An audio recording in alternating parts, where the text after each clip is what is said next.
Tout commence en 1781. En Bretagne, un navire baptisé la Sérapie, frégate du roi, quitte le port. À son bord, un jeune chirurgien de 23 ans, Jean-Marie Noël, mon ancêtre. 10 ans après son arrivée à l'Île-de-France, Jean-Marie s'installe définitivement au pied de la montagne des Deux Mamelles, dans un endroit nommé Crèvecoeur. Un nom un peu rude qui porte déjà les signes du courage et de la persévérance nécessaires pour prospérer en ces lieux. Une localité par laquelle je passe encore aujourd'hui quand je me rends à mon lieu de travail. C'est là, après les tumultes des guerres napoléoniennes et le traité de Paris en 1814, que naît l'esprit de bâtisseur qui anime encore aujourd'hui chacune de nos générations. Martial, le fils cadet de Jean-Marie, se passionne pour la terre. C'est avec lui, en 1821, que débute l'aventure entrepreneuriale familiale à l'île Maurice. Une première exploitation agricole où la canne à sucre est le socle. Depuis plus de 200 ans, à travers 7 générations, notre famille s'est engagée à une transmission fidèle. Créer de la valeur là où l'on vit. Et pour nous, vous aurez compris, c'est à l'île Maurice, dans l'océan Indien. Pendant plus de 2 siècles, nous avons consolidé nos exploitations et nos savoir-faire en composant avec les intempéries des Mascareignes. L'indépendance de l'île Maurice en 1968 s'opère dans un territoire sans pétrole, sans mines, sans ressources naturelles, sans aucune autre richesse que sa beauté naturelle. Un pays qui, selon les économistes, n'avait rien à offrir à personne. Je nais en 1965 et c'est de là que je viens. Une décennie après l'indépendance, le pays prend son envol et notre famille aussi. Nous avons accumulé 12 000 hectares de terre, 3 sucreries et plusieurs investissements dans de jeunes entreprises. Se dessine à ce moment-là une nouvelle ère pour nous. 3 décisions structurantes ont lieu après l'indépendance. La première, une transition réussie, rapide, entre la 5e, la 6e et la 7e génération, avec une consolidation de l'actionnariat par mes frères et moi dans les affaires de la famille. Le deuxième est une participation active de la famille pour l'accompagnement du développement de l'île Maurice vers un pays qui offre des services dans le tourisme, le commerce et les services financiers.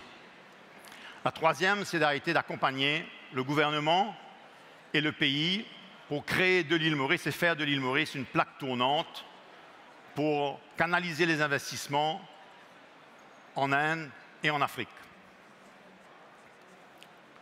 Depuis nos débuts, nous portons la conviction que l'entreprise est un levier puissant de transformation durable, capable de générer un impact positif pour la société et pour l'environnement. Au fil du temps, nous sommes restés amis et partenaires d'acteurs majeurs français. Cette année, cela fait 80 ans que nous représentons Air France, depuis 1954. Avec Michelin, PSA, Peugeot, Citroën, Decathlon, Yoplait, le groupe Amétis, le groupe Soufflet, Edmond Rothschild et bien d'autres, avec nos associés, nous avons bâti des partenariats solides dans la région. Nous avons aussi développé nos propres marques, à l'instar de la marque Beachcomber, pionnière dans le développement touristique de l'île Maurice, mais pas que. En hôtellerie, nous avons aussi développé la marque Héritage et Véranda. Nous avons aussi développé Rogers Capital pour servir le service financier et servir comme une fiduciaire, comme tête de pont pour les investissements en Afrique.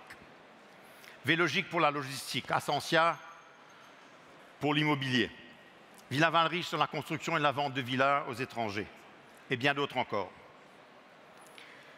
Comme tout entrepreneur, nous faisons à tout moment face à la même question.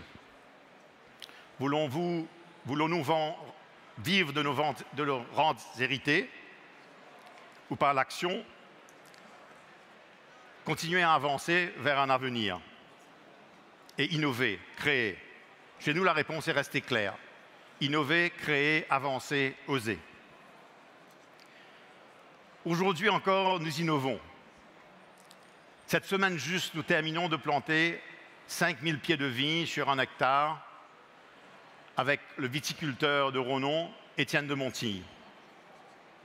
Et oui, du vin mauricien, comme invitation à découvrir une terre autrement. Comme quoi, l'audace n'a pas de climat. Je me tiens aujourd'hui devant vous pour témoigner d'une vérité qui me dépasse. Je suis le fruit de ceux qui ont semé avant moi. Je marche sur leurs traces avec beaucoup de gratitude. Je suis un successeur, mais aussi un trait d'union, chargé de transmettre à mon tour ce qui m'a été donné. Les grandes pages de l'entrepreneuriat ne s'écrivent jamais seules, mais avec celles et ceux qui, comme moi, comme vous, voulons bâtir, investir, innover, oser. Et à toutes celles et ceux qui bâtissent ici en France, en Outre-mer, aux confins de l'océan Indien, en Afrique, je veux vous dire ceci, que nous avons des racines profondes et que notre capacité à regarder loin, de bâtir avec la diversité planétaire qui a fait notre succès. Et je vous partage ici ma vérité. Dans un monde fini, seule l'économie durable peut encore être infinie.